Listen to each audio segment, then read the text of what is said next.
Beautiful. Okay. And I gotta say, Mr. Rosenbaum, that's quite an impressive bookshelf that you're framed by there. Thank you. Um, That's is just the that thing behind me. If it was in the reverse angle, you would see all the film books oh and my my gosh. fireplace and other things. But yeah, Yeah. That's it's a good it's I don't know. I always like when the guest is surrounded by books. Speaks well of the chat to come. Um and I assume quite a collection you've amassed over the many years. yes, and I've got quite a lot actually, even more books than I used to have DVDs. So yeah, Oh wow. Wow. Yeah. All right. Well then if you are ready and Mike if you are rolling, then we'll just go ahead and do ourselves a show. Good to go. good.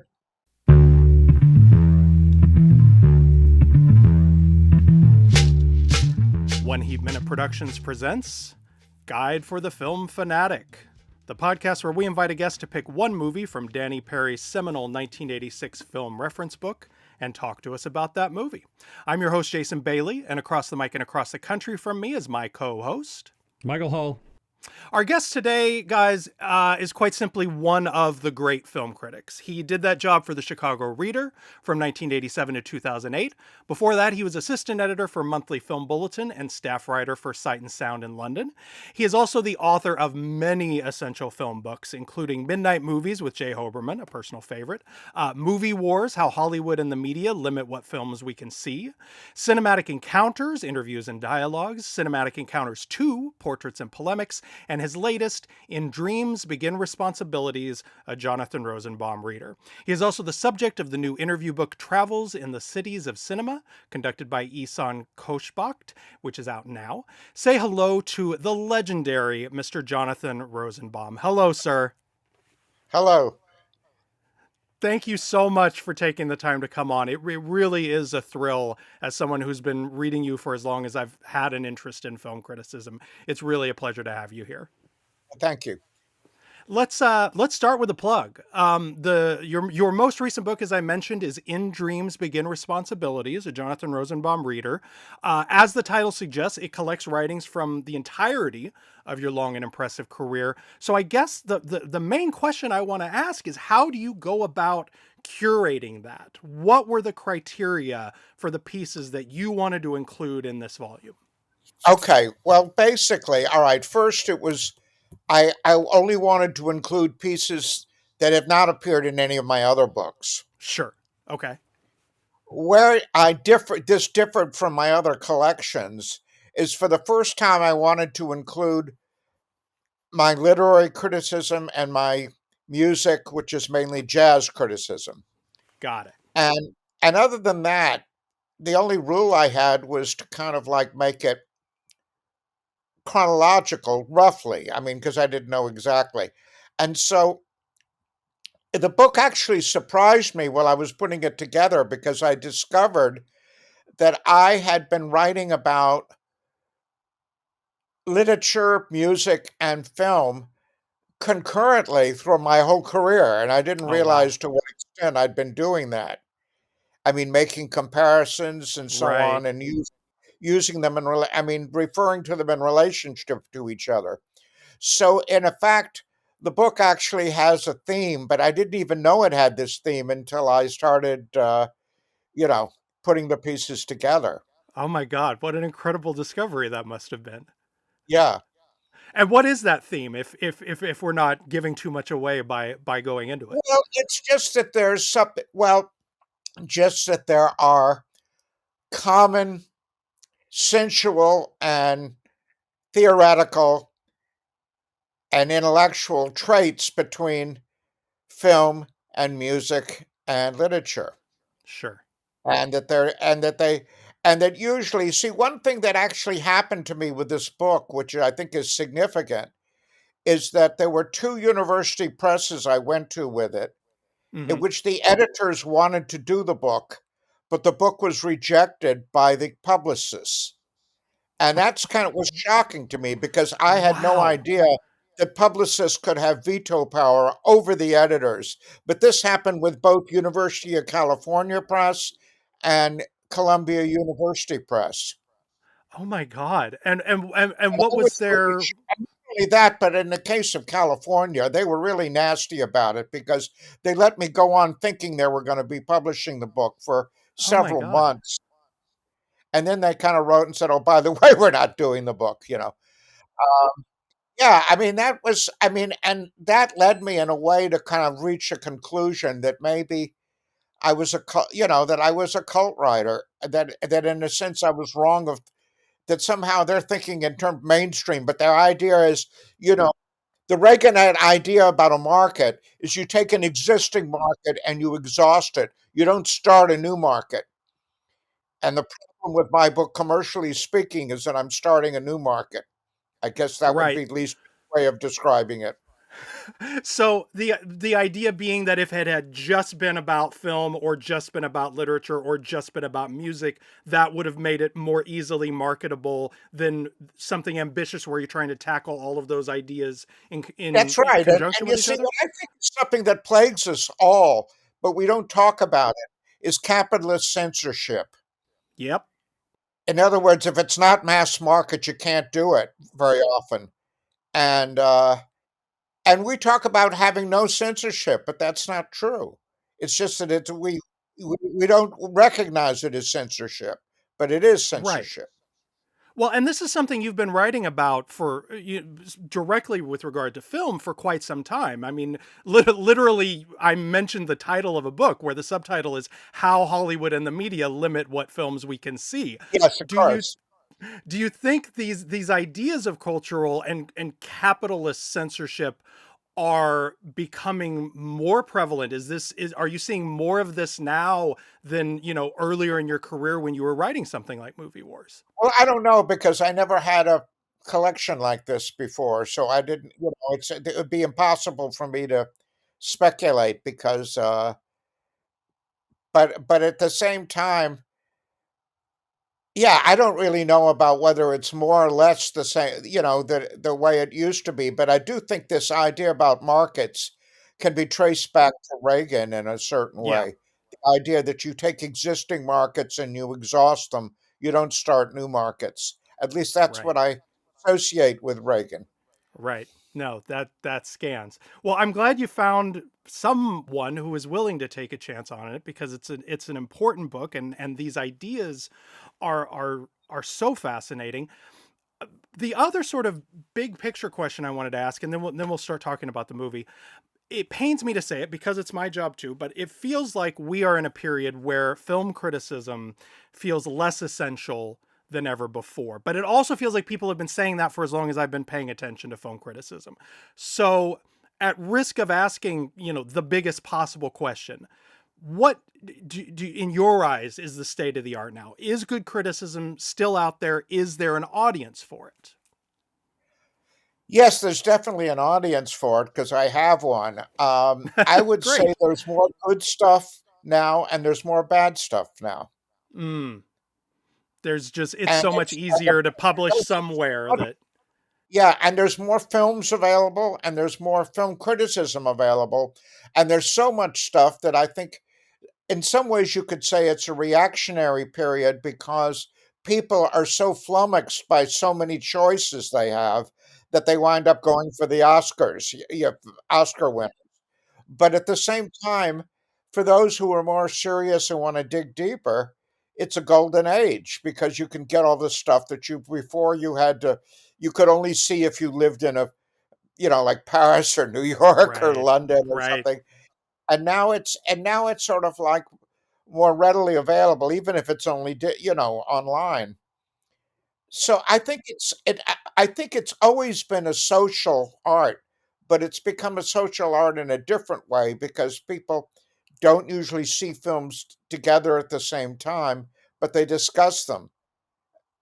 So I don't yeah, I think the state of the art is that there's more of everything and that has good aspects and bad aspects.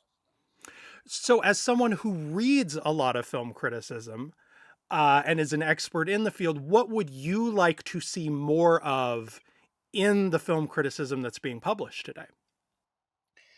I'd like to see more of stuff that's not tied to.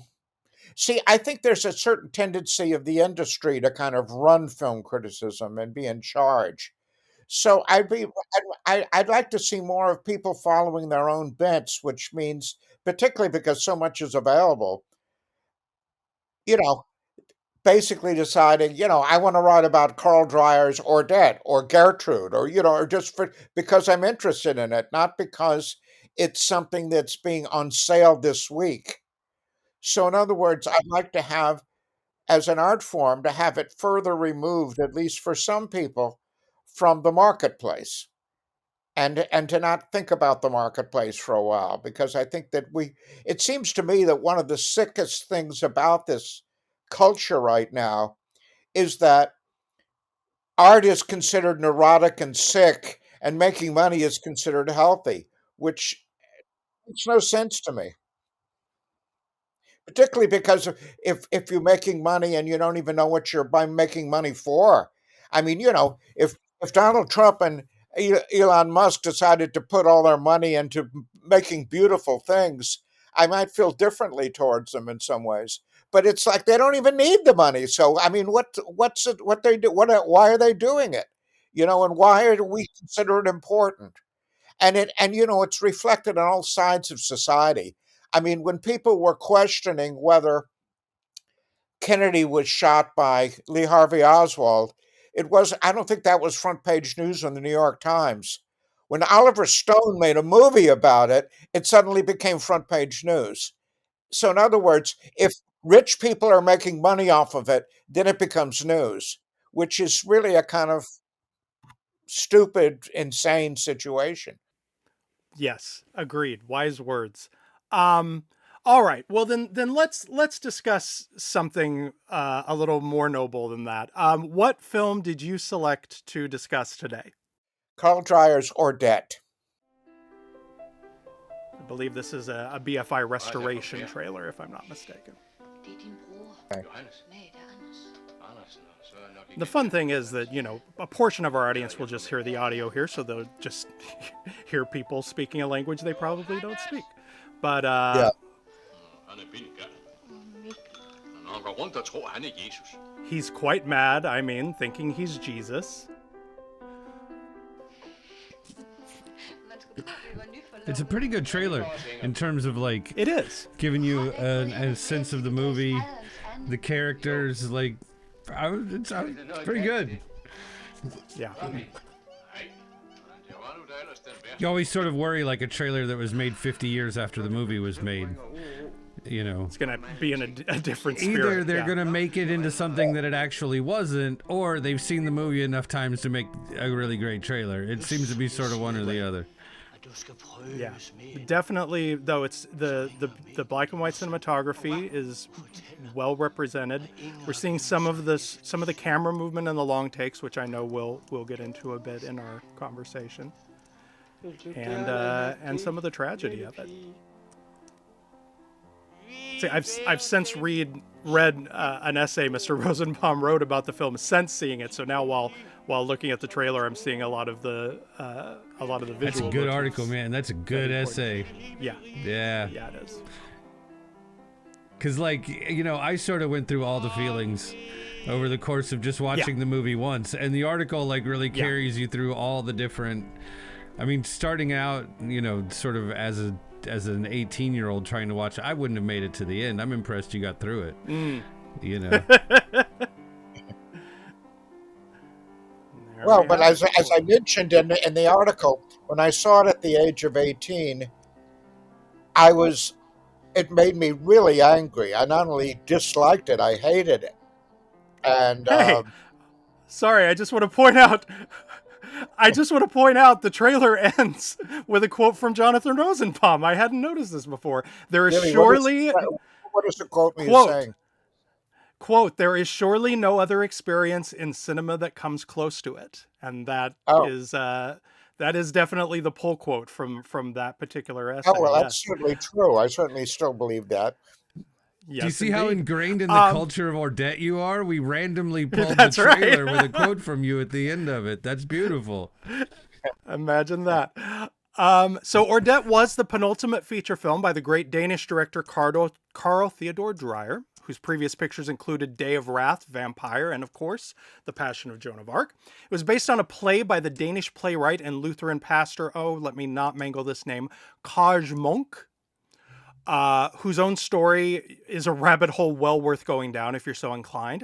The play premiered in Copenhagen in 1932, and Dreyer attended that premiere and started thinking about a film adaptation quite shortly thereafter. Ordet was released in Denmark in 1955, so this was a movie that had been in his head for 20 plus years, and absolutely feels like it. Mike, what did Danny Perry say about Ordet in Guide for the Film Fanatic? Then he says, Carl Dreyer adapted the play by Kaj Munk about a proud, elderly Christian farmer whose faith in God has all but disappeared because of the lack of miracles in recent times. He tries to mend fences with an old friend who has rejected him because his belief in Christ isn't solemn enough. He does this so that one of his 3 sons can marry the other man's daughter. Meanwhile, he worries about another son who seems to be out of his mind from reading Kierkegaard because he believes he can communicate with God. The old man and his eldest son suffer tremendous grief when that son's angelic wife dies while giving birth. Sorry, I'm just going to say, I think that's mistaken because in fact he thinks he is God. He is Jesus. Right, It's not that he right. communicates. There we go. Sorry, go ahead. I did. Sorry. The old man and his eldest son suffer tremendous grief when that son's angelic wife dies while giving birth. The baby is stillborn. But the crazy son insists that Christ will resurrect her. Theme of film is that people, even priests, shouldn't let faith in God diminish, and that those who are regarded as insane are actually closest to God. Beginning of film is charming due to the simplicity of the sets and the characters. It wouldn't be jarring if June Lockhart, Tommy Redding, and Lassie dropped in for a visit. But picture becomes drawn out and silly. It might work as a story told in church, but as a film, it is far-fetched. Story was also filmed in Sweden in 1943 with the resurrection in that version handled figuratively, with Henrik Malberg, Emil Haas Christensen, Preben Lerdorf Rye, Kay Christensen, and Bridget Federspiel. You know, I probably should have just spared you the agony of all of the names at the end. Okay, so we'll get back to Mr. Perry's thoughts here, but I do want to start with what you get into really beautifully in this essay that you wrote for, I believe, a DVD release a few years ago, and we'll link to that essay Right. in the show notes. But tell those who haven't read it a little bit about your personal history with this particular film, but also, I guess, with Dreyer himself and the rest of the work. Well, okay. It was actually, I think, I don't know if it was the very first film I saw of Dreyer, but in a sense it was, because even if I saw Joan of Arc before that, it was in a lousy print. And I really feel that if you don't see a good print of a Dreyer film, you haven't seen the film. Because I think it really matters a lot. Um, One of the things that I most people assume about Dreyer if they look him up, and is that most people think, because that's what a lot of the books say, is that he grew up in a strict Lutheran, sort of like household. Totally untrue. Totally untrue. And in fact, Carl Dreyer was illegitimate. He was adopted by a printer and his wife who also had adopted another illegitimate child. And Dreyer hated his adopted parents. I mean, one thing I can tell you is that I once had a conversation with a good friend of Dreyer's who was the head of the Danish Cinematheque, a guy named Yves Monty, who told me Dreyer was not religious, or was not certainly very religious at all. So the whole idea that he was a kind of very super religious is wrong. I think the key to understanding all of his works, to me, is that they're not about faith; they're about challenges to faith, and they're not about what you believe, but about, in other words, Ordet is he wants to kind of like convince people that a miracle is possible. But the way he does it even involves a certain kind of subterfuge and cheating because he does something that he actually, there's a miracle in the film, not at the end, but close to the end, that most people watching the film are completely unaware of.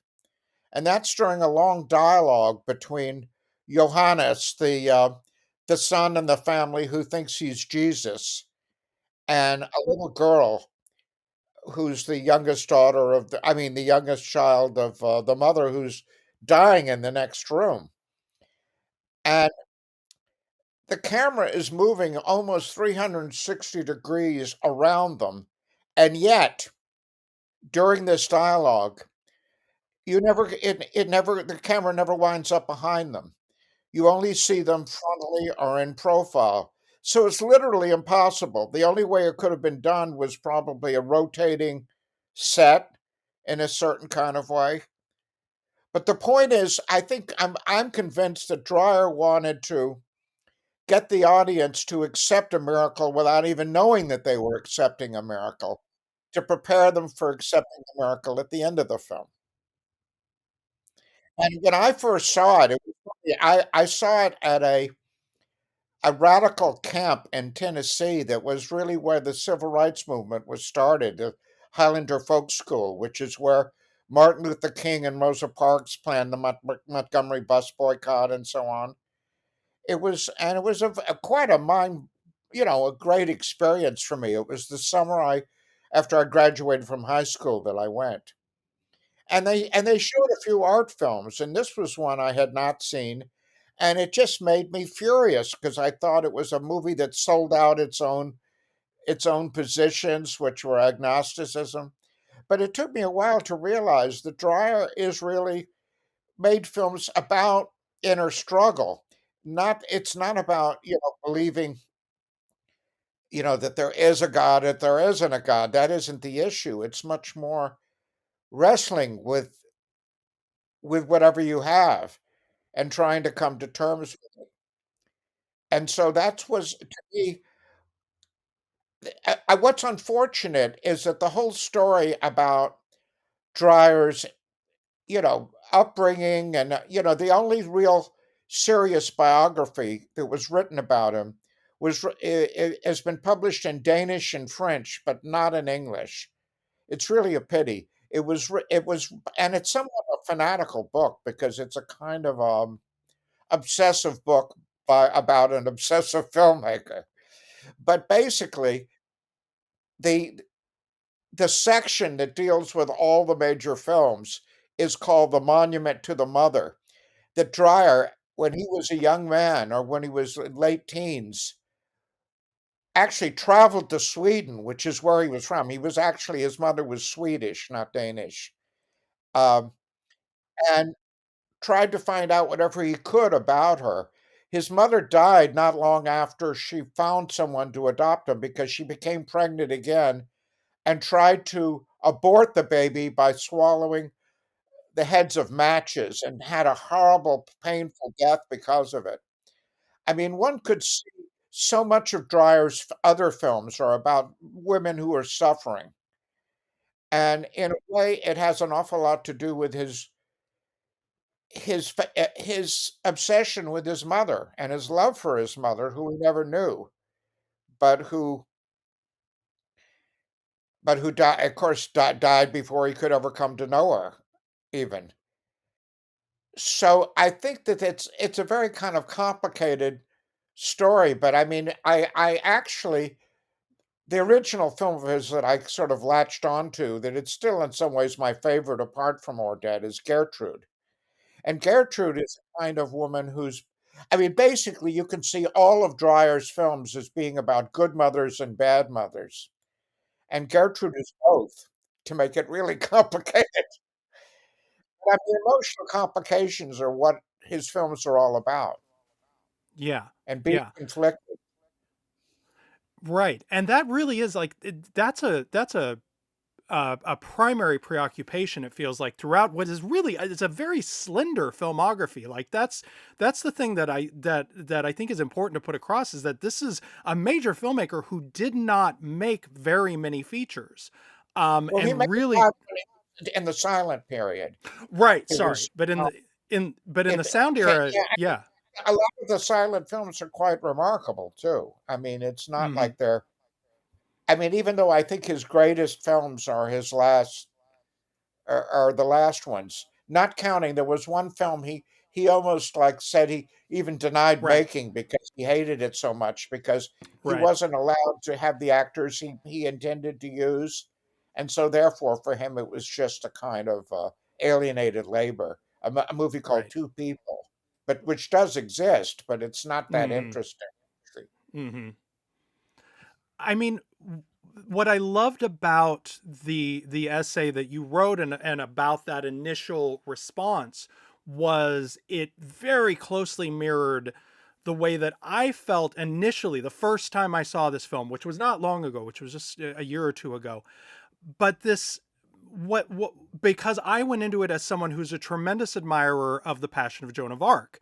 And so Yes, I'm very teed up and sort of tuned in to a kind of cynicism is too simplistic of a phrase, but that idea of the damage that dogma and strict religious faith, organized religion, all of the sort of the emotional damage that can be done by holding too fast to these sort of immovable ideas. And there is a lot of that present in this film.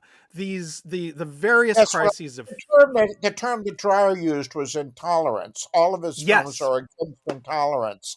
And that's even true of Gertrude, who's his heroine, who he loves, but who Hmm. also is a very intolerant character. Um, Right, so it's a theme that runs through his work. right. But sorry, go ahead. I didn't mean to Well, interrupt. no, no, no. Yeah. Thank you for that. Yeah, and so it's so present in this, and we're witnessing, these crises of faith, this emotional brutality and sort of hard-headed stubbornness between various figures, between the two fathers. One who won't accept this pious man because he doesn't meet his definition of Christianity. There's just so much religious intolerance and almost emotional Yes. terrorism, and then but yet even taking all of that in, there is still room for faith and room for a miracle. And that just caught me that so blindsided me the first time that I saw it, that I wasn't sure what to make of it when it happened. Yeah, no, I think it's a kind of thing that it's endlessly challenging. Mm-hmm. To this day, it's always a challenge, in terms of how one accepts it.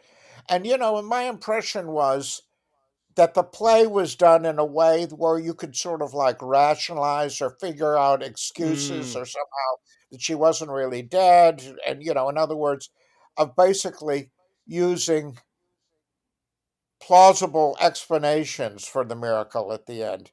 And Dreyer Mm-hmm. made a big point of eliminating any possibility of that. Mm-hmm. In other words, you have to accept it as a miracle, period, full stop. You can't accept it any other way. Right. I mean, do you have you read anything or heard anything about why he made that specific change, why he felt it had to be that concrete? Well, I do know that he did talk about that, ideas about saying that we don't know as much as we think we do about science. And there are certain ways in Mm. which in other words, because when certain people complained about that he was juxtaposing religion against science, and he was sort of Mhm. like refusing that as a Mhm. way as a description of what he was doing. So he gave that there were kind of like a new age explanations of the miracle in the sense Mhm. that there were, in other words, that maybe there's some way of predicting the future. I don't know. He was just saying that there's a lot we don't know. And Sure. so that therefore that makes it the idea of what we call a miracle possible, just because there's a lot of things about that we don't know, in terms Yeah. of so. But the funny thing was is that he was not somebody who went to church. He was not, he was Right. not, and that's what was so interesting, that so many that religious faith and spirituality and all that is so central to the films in certain Mhm. ways. I mean, it's not even Gertrude, which doesn't have any religious aspect. There's a whole notion of predestination in it, which that somehow Gertrude feels that what's happened to her was predicted in a dream she had, and Mm. things like this. So that there's Yeah. a certain kind of way in which I don't know. I think that Dreyer, one of the things that's fascinating about, to me, the greatest filmmakers are the filmmakers who reinvent cinema in order to express what they want to express, that there's no other way it Right. can be done. But basically, Right. but basically reinvent cinema for that purpose. Right. Well, and I'm also always fascinated by the sort of the preoccupations, the ideas that a filmmaker lands at late in the career. Like this is a very different film than the one that Dreyer would have made, immediately after Joan of Arc, or that he would have made shortly, when he first saw the play in the early 1930s, that it does feel like the work of an artist who has lived a long life and whose thinking continues to evolve on these very big ideas, no?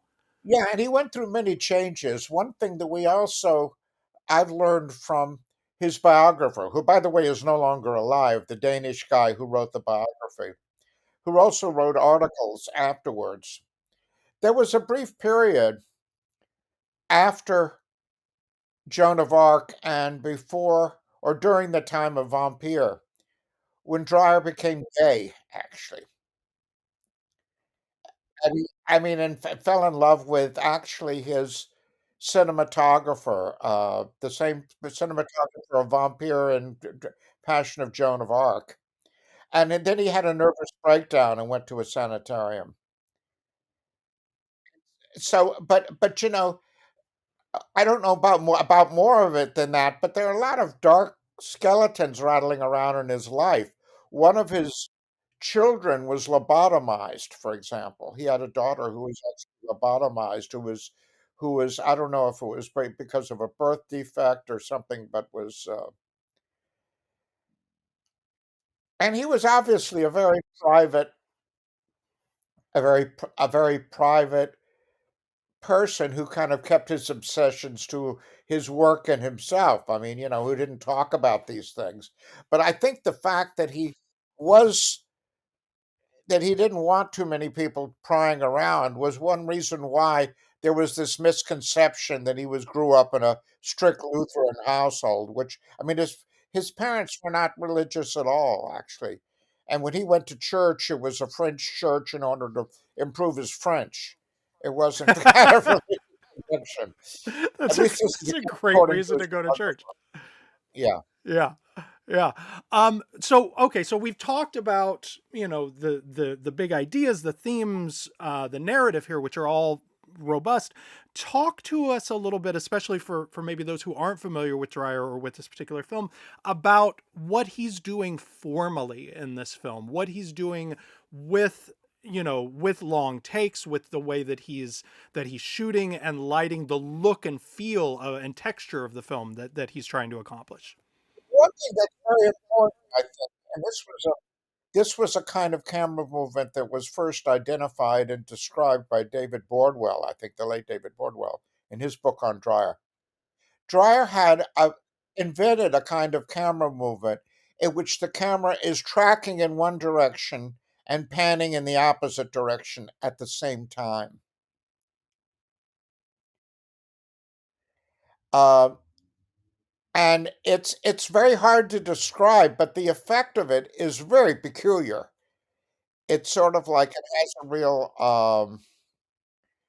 but again, when we're talking about psychological complexity, it seems to me that that's something that I mean, in a way, all of Ordet is about, from the very opening shot, is all about pan shots. moving from left to right or from right to left, but it's sort of like, and it's even binding people together. But sometimes if you're panning and it's possible that I don't even know how he did that sort of like 360-degree camera movement where the camera movement doesn't ever get behind the characters. Like how he did that technically. But I think what's amazing is that it almost like doesn't matter how he did it. The important thing is that he did do it and the effect that it has.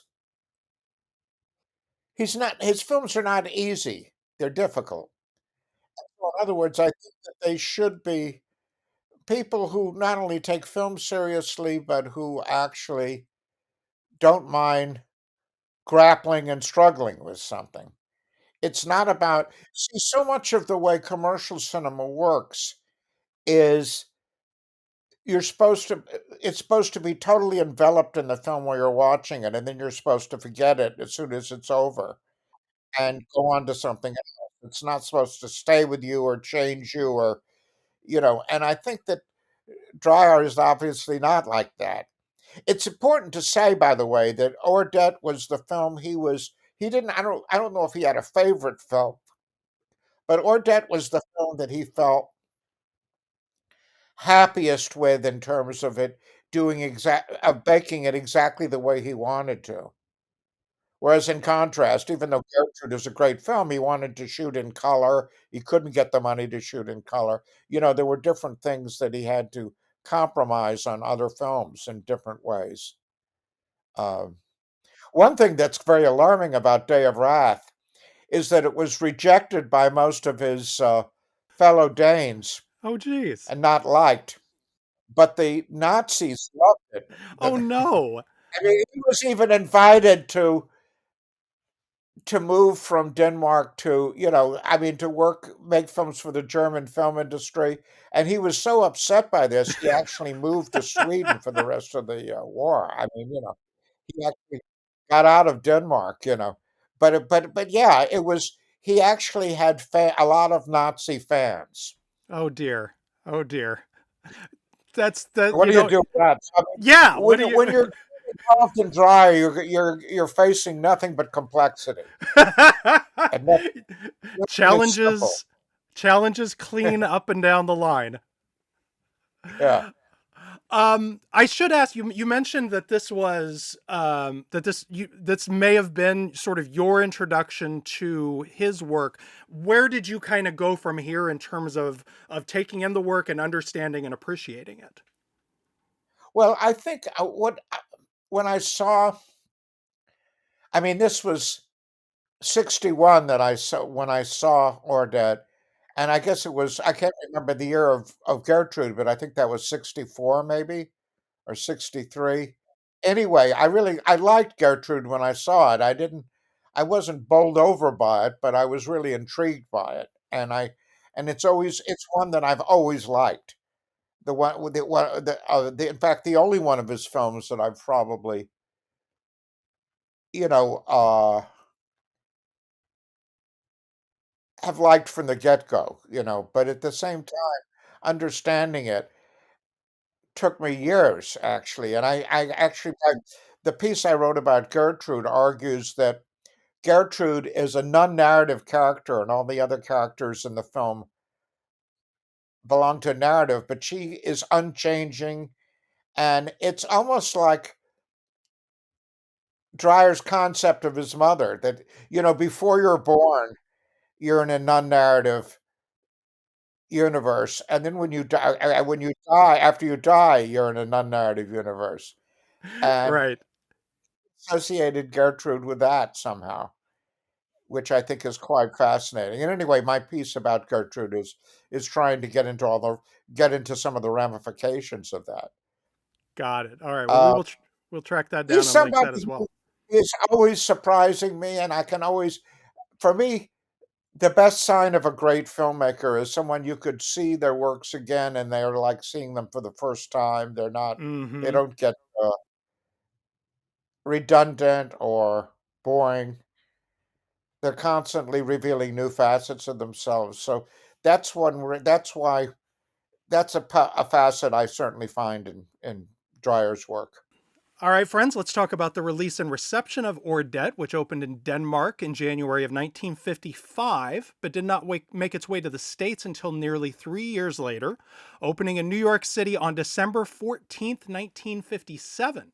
Also playing in New York on that day, Pal Joey, Peyton Place, Love in the Afternoon, Jerry Lewis as the Sad Sack, Richard Burton as Alexander the Great, Kirk Douglas as the Indian fighter, Mickey Rooney as Babyface Nelson, Marlon Brando in Sayonara, Doris Day in The Pajama Game, Anthony Quinn in both the Wild as the Wind and The Hunchback of Notre Dame, Gene Kelly in Les Girls, Joanne Woodward in Three Faces of Eve, and at the Paris Theater, which is thankfully still with us, Brigitte Bardot in Roger Vadim's And God Created Woman. Mike, what were the news headlines on that day? Saturday, December 14, 1957, Dateline, Paris, France. National big deal paper Le Monde has published a report on the French atrocities in Algeria. Not much to be proud of there. Of course, the conclusion was that the civilized Frenchmen were just driven mad by the savagery of the Algerians. No comment on how they may have been driven mad on their own. Right. Front page of the New York Times is a story about two guys who were arguing over a pistol. Okay, picture this. Two guys on the street, New York City, arguing over a pistol. A street cop sees them, comes walking up. They've got a gun between them, and they're both yanking on it. He decides not to bother about whose gun it is. He just arrested both of them. But the three-judge panel of state judges is persuaded that, to quote the paper of record, 4 hands on the gun was too many. And so the court declared them both innocent, because they couldn't decide whose it was, and afterward the judge asked either man if they wanted to claim the gun. They both declined. That's a great story. That's like, there's a really good writer could make that into the perfect short story. There we go. Finally, December 14, 1957, we are deep in the Cold War. It's just a couple months after the launch of Sputnik, which was still big news in the United States. We were very upset about that whole Sputnik thing, losing the race to the satellites, etc. According to the Times, there was some scuttlebutt going around D.C. that we would have beat them to the stars were it not for some of these Dixiecrat fucks who kept putting the brakes on the Army, because they decided that using your own internal scientists and engineers to build rockets was creeping socialism. And so they kept telling the Army that they needed to hire private contractors, and the Army was like, this is sort of needs to be top secret. So there was a fight happening between Democrats and the Army. And as you know, when shitty people fight, everybody loses. That's headlines. That's true. Jason, what did the critics have to say about Ordet? Well, in the New York Times, Howard Thompson wrote, "This Kingsley International release, which opens Saturday, is an experience, not a show, and certainly no entertainment, a visual sermon of scalding spiritual intensity. It uncoils when it moves at all like a majestic snail, Dreyer novices are warned. But," he continued, "framing a superlative cast in the simplest of settings, he has evoked a rigid but powerful blend of speeches and faces, the Dreyer trademark. Both emotionally and intellectually, the picture is hypnotic, and some portions will nail the spectator to his seat." Good quote. Over at the New York Herald Tribune, William K. Zinsser called it, quote, "a drama of astonishing purity. It has an austere strength that is rarely found on the screen." But he also buffered his praise with warnings for 1957 audiences, writing, "Few directors would dare to be so unhurried in a medium that reveres motion. In fact, the film is often dull for this reason. But Dreyer is doing exactly what he wants to do, and his actors always gel into patterns that are meaningful and dramatic." And in film culture, the late great Jonas Mekas opined, "By any standards, Ordet is a highly accomplished work of cinematic art.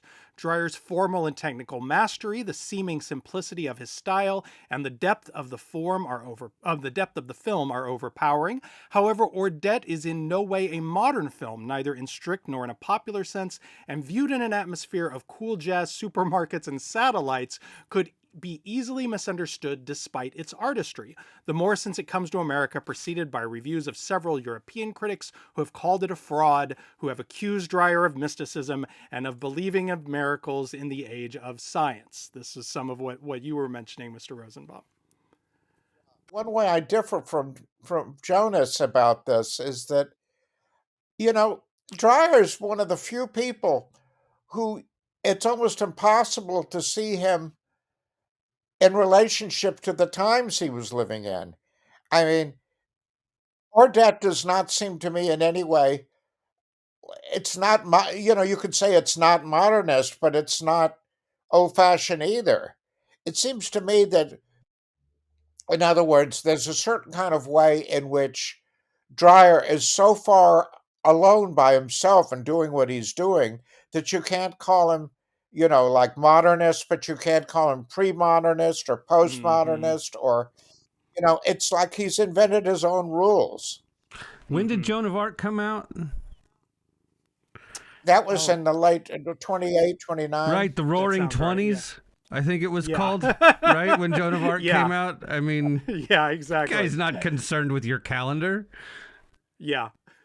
Yeah, so it's like definitely he was in a world of his own Right. whenever he was doing this, even though, he made, there were things that actually dealt with issues of the day. I mean, he made a film against anti-Semitism. He made films that were feminist also. But by and large, they were not films that were addressing what one might sort of say the issues of the day, at least not in any Right. obvious way. Right. Exactly. Um, we do always try to find a detractor even among a film as praised as this one, and I did find one. Pauline Kael wrote Ordet, which the world press greeted as his masterpiece, may be considerably less than that. Continuing, some of us may find it difficult to accept the holy madman protagonist, driven insane by too close of study of Kierkegaard, and even more difficult to accept Dreyer's use of the protagonist's home as a stage set for numerous entrances and exits, and altogether impossible to get involved in the factional strife between bright, happy Christianity and dark, gloomy Christianity, represented as they are by people sitting around drinking vast quantities of coffee. End quote. Um, Well, actually, one thing I want to comment on that's an interesting thing about the Dreyer's intentions and the way he made the film mm-hmm. is that he wanted he went out of his way to make the character of Johannes as irritating as possible. Yes. He was modeled on a person who was literally insane, Right. who tried to meet in an insane asylum.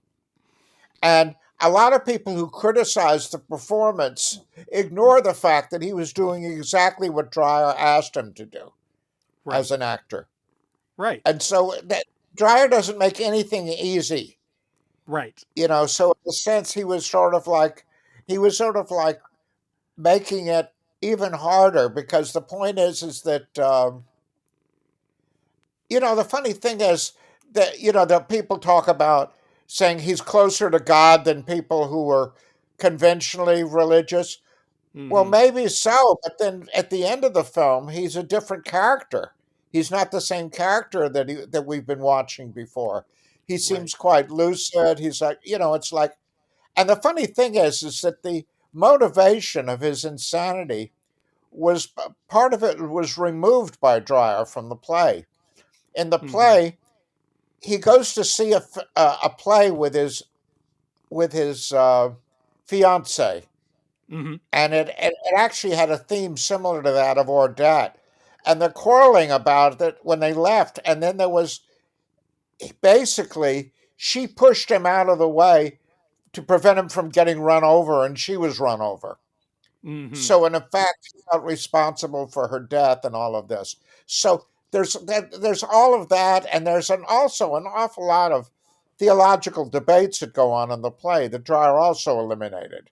So Mm-hmm. I mean, that certainly it's not the whole idea that as if Dreyer wanted us to find him acceptable and he wasn't acceptable. I mean, the trouble with Pauline is that she was always looking at it from a mainstream vantage point, and there's no Right. mainstream vantage point that you can say anything meaningful. It seems to me Hmm. about or not. Yeah. Yeah. You have to Agreed. sort of climb inside the movie and then look out at us in order to get some kind of sense of what it's doing. Well said. Well said. How did Ordet do in terms of box office and awards, Mike? Ordet was quite commercially successful, especially in its native Denmark, and did well on the international art house circuit. It also won the Golden Lion at the 16th Venice International Film Festival, shared the Golden Globe for Best Foreign Language Film, and won the National Board of Review Award for Best Foreign Film. More recently, it was placed at number 16 in the Village Voice's 1999 Best of the Century poll, and placed 19th in the Directors poll and 24th in the Critics poll of the 2012 Sight and Sound list. Pretty good. Pretty good. All Yeah, right, no, it folks. seems to me that actually it was the most successful of Dreyer's films critically, actually. Yeah, And you know, those Sight and Sound was heathens, they're going to vote for it. I mean, that must be a good movie. there you have it. All right. Well, now it's time for a segment we call Double It Up, where we each select one movie that we think would make an ideal double feature with today's focal film. Mr. Rosenbaum, you're our guest, which means you go first. What would you pair Ordet with for an evening's entertainment? Inside the Yellow Cocoon Shell. That's a Vietnamese film made about Okay. 2 years ago. Uh-huh. That's it's a mind-boggling film. It's very I guess you could say it's religious and spiritual. It's full of paradoxes. It's very hard to describe. It's very beautiful. Um, so I don't know. There are not many films I think that you can sort of like associate Ordet with, but that would come the closest for me. Beautiful. I went with a much more predictable and obvious pick, as I frequently do, but I do think it's fascinating to watch this movie in conversation with The Passion of Joan of Arc. I think when you're talking again about sort of early in a career versus late in a career, the thematic preoccupations that are recurring, that he's interrogating again, that he's perhaps coming up with different conclusions about. And also, they strike me as really starkly different films aesthetically. That so much of Joan of Arc, of course, is in these beautiful, intense, tight close-ups, and it's a very crisply edited picture. And as you discussed earlier, this one is working much more in looser medium wides, moving camera, much less editing happening in this, and yet still achieving a really striking beauty. And so I don't know. I think they're films that have a lot to say to each other and also a lot to say when taken together. Mike, what's your pick?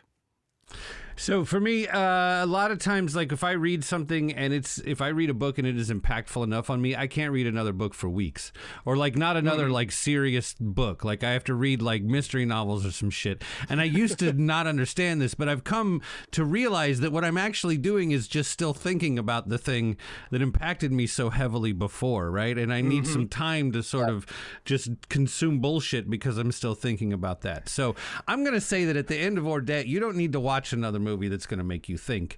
You're going to need time to think about Ordet. So don't double it up with something that's going to... So I'm going to recommend actually Ocean's 11 because the Soderbergh movie, simply because like I can't imagine a movie that's more easy to watch than the Steven Soderbergh Ocean's movies. Have got to be the easiest movies to watch in the history of movies. They're beautiful. Everybody's beautiful. All the dialogue is perfect. Everything clicks together exactly like you want it to.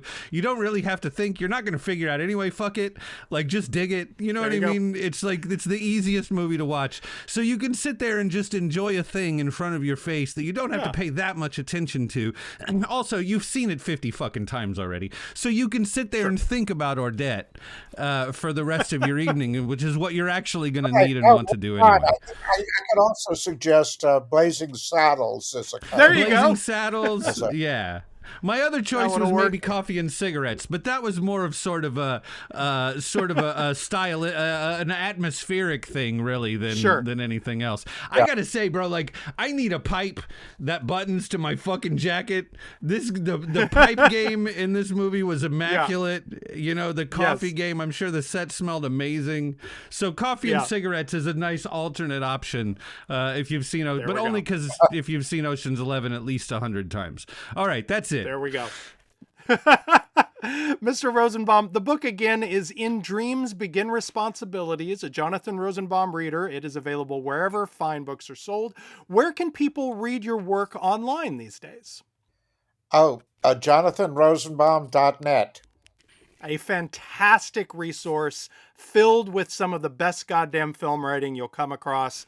Also, at the top of it right as soon now, as you there's an article of reflections of the March on Montgomery from being a teenager and part of the civil rights. And that is like, I went to read some film criticism, and then I read a breakdown of the American psyche that I was not entirely prepared for. There's some really good stuff on there. In addition, I mean, the film criticism is top shelf, but you know that people paid you for all of that. There's some other stuff on there that is also really, really fantastic and sort of goes into some sort of aspects of, you know, American history and psyche that... I should say that I've always regarded myself as a writer first and as a film critic second. Yeah. I do too after reading that Montgomery piece. Holy shit. Wow.